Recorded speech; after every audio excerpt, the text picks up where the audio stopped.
everybody, this is Roxy, your Fire Away Flow Your Mom, and today we're going to talk all about grading in homeschool.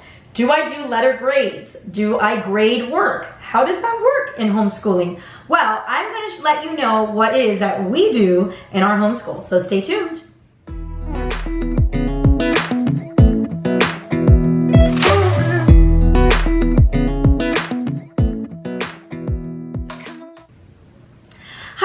Welcome to Fire Away Flow Your Mom. Thank you so much for clicking onto this video. If you love these videos, if they bless you, please make sure to hit the subscribe button. It really helps to grow my channel so that more people can be able to take advantage of my experience in homeschooling and the resources that I share. So it's really important if you hit that like button if you really love and enjoy this video. So today we're going to talk about something a little bit different than what I've talked about before, because I feel that now I have a little bit more experience with homeschooling, and I've been doing it for about 3 years now, and I think we're finally kind of getting into that groove of knowing what works for our family, knowing what doesn't work, what kind of curriculum has been gelling with our family. Like, we're really getting to that point where things are clicking, and I'm finding that I am more confident in my homeschooling. So I wanted to talk about a topic that I think is really important for the purpose of homeschooling in general. A lot of people, especially those who don't homeschool their children and have their children go to regular school, ask me a lot about grades. Like, well, if you homeschool, how does the whole grading thing work? And so I wanted to talk about that today because I think some of us may have anxieties about grading and whether or not I should be grading my child and seeing how her progress is going and all of that stuff. And so I wanted to see if maybe this video would help calm some people that may be anxious or worried about whether or not grading is something that you should incorporate in your homeschool. So the first thing I want to talk about is I live in the state of Florida. And in the state of Florida, we do not have to have grades. So our Florida statute for homeschooling doesn't require that we keep grades for our children. All we're required to do is, one of the things we're required to do is submit a portfolio of the work that has been done, and we have to show progress in the work of the student when we turn in this portfolio. There are other requirements that you can also meet to meet your homeschool requirement, but the one that we decide to do is through a portfolio. And I have shown you guys through another video how I do my portfolio and all of that, and I will link that in the description box below if you're interested. But in our state, they don't require us to grade.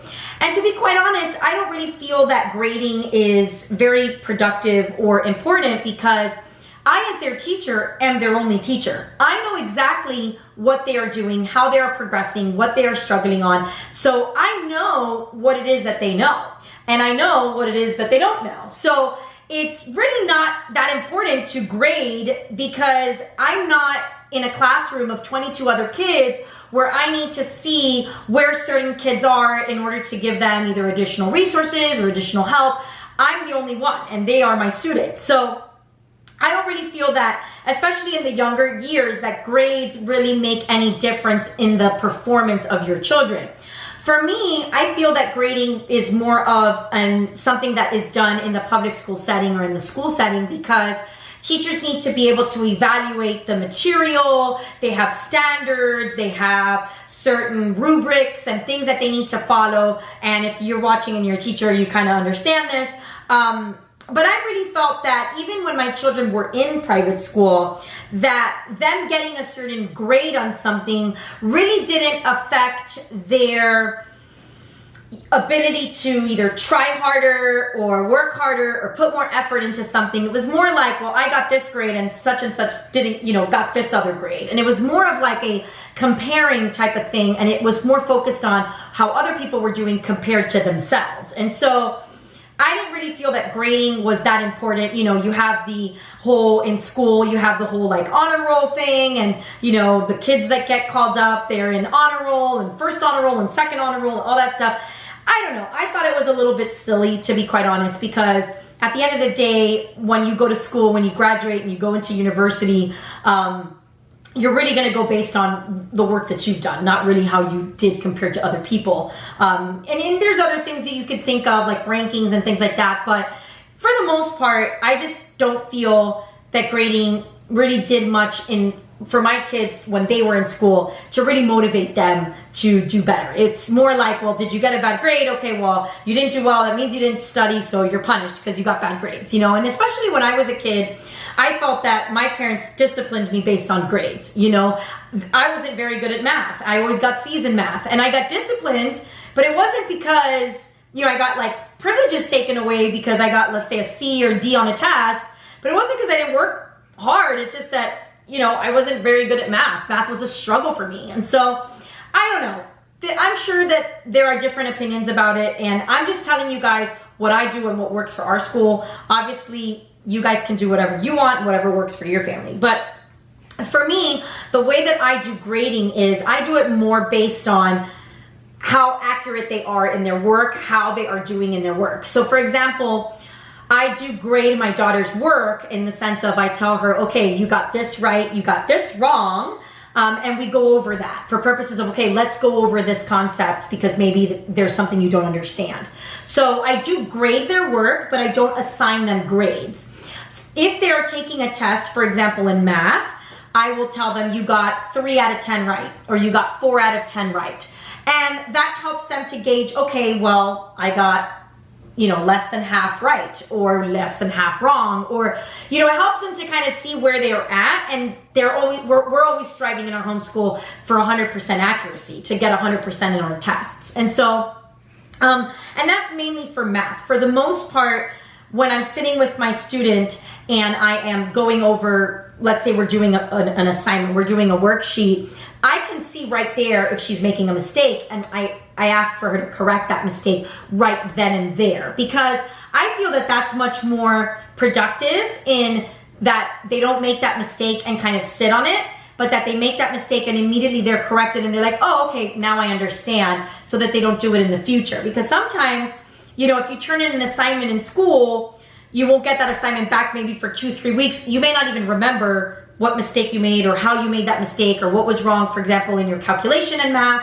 And so what I like to do is I like to make sure that the child actually understands that material, and whatever they got wrong, they're corrected as soon as possible. So for my younger student, my 2nd grader, I am literally with her, doing the work with her, and I will see when she's making a mistake. And for my older student, that's why we have our morning meeting, which I have in a different video, and I will link that in the description box below. We immediately the next day, we will look at what she got wrong, and we will correct those mistakes. And she knows if she got most of the stuff wrong in that page or in that assignment, that's something she's gonna have to maybe go back and relearn that concept, review it again.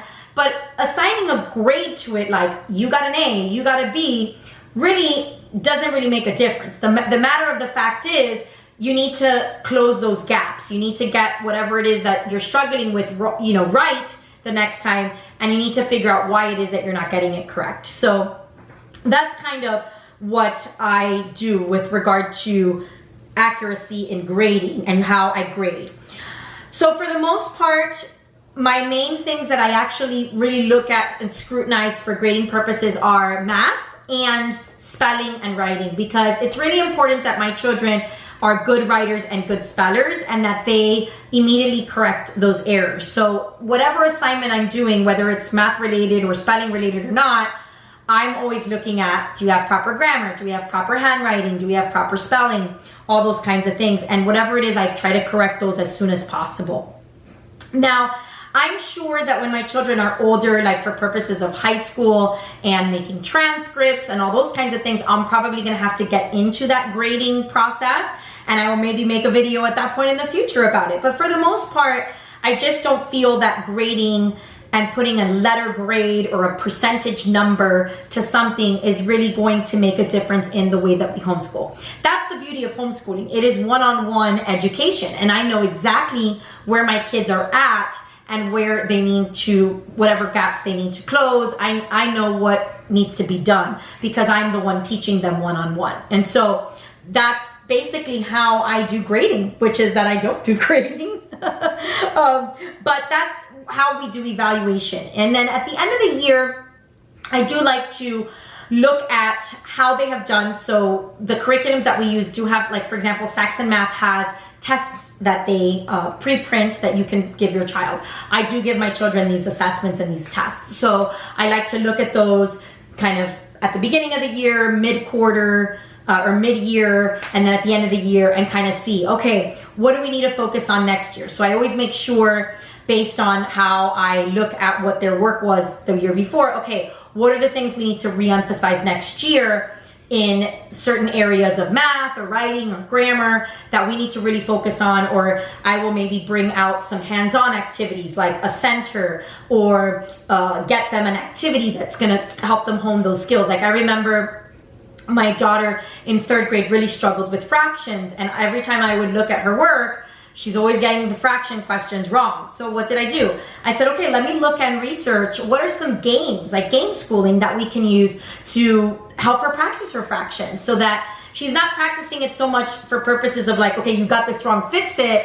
But what's a more positive way that we can work on this concept? Well, let's try game schooling. So on Fridays, we would bust out a fraction game, and we would play the fraction game. And I started to notice that we were playing that fraction game, that when she would do her assignments, that she was all of a sudden starting to get those right because she was practicing that concept. So again, that's why I love homeschooling. Homeschooling is like an innovative and completely effective and productive way to school and educate, because you really get to see these things one-on-one. Now, obviously, I don't want to discourage, public schooling and all of that. That works for families too, for those who choose to do that route. But for our homeschooling purposes, that's what we do. So that's pretty much it on grading. If you have a different idea or something you want to comment about, please make sure to keep it positive for sure. But if you have something positive or any kind of advice or anything like that for purposes of grading, please let me know. Also, if you are homeschooling a middle schooler, do you do grading for middle school? Because this is what I do for elementary, and we're starting middle school next year. So